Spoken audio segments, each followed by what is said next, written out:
ज़बूर 140। ऐ खुदावंद, मुझे बुरे आदमी से रिहाई बख्श, मुझे तुंदखो आदमी से महफूज रख, जो दिल में शरारत के मंसूबे बांधते हैं। वो हमेशा मिलकर जंग के लिए जमा हो जाते हैं। उन्होंने अपनी ज़ुबान सांप की तरह तेज कर रखी है।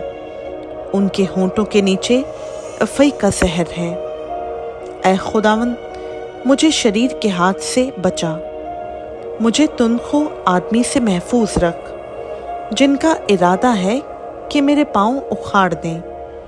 मगरूरों ने मेरे लिए फंदे और रस्सियों को छुपाया है। उन्होंने राह के किनारे जाल लगाया है। उन्होंने मेरे लिए दाम बिछा रखे हैं। मैंने खुदावंद से कहा, मेरा खुदा तू ही है। ऐ खुदावंद, मेरी इल्तिजा की आवाज़ पर कान लगा।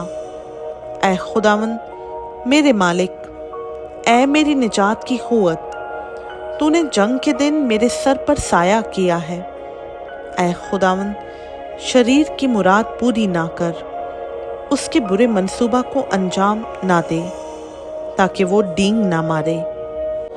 मुझे घेरने वालों के मुंह की शरारत उन्हीं के सर पर पड़े, उन पर अंगारे गिरें, वो आग में डाले जाएं और ऐसे गड्ढों में कि फिर ना उठें।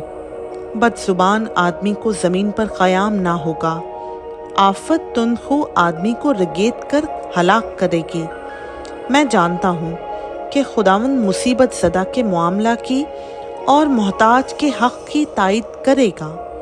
यकीनन सादिक तेरे नाम का शुक्र करेंगे और रास्तबाज़ तेरे हुजूर में रहेंगे।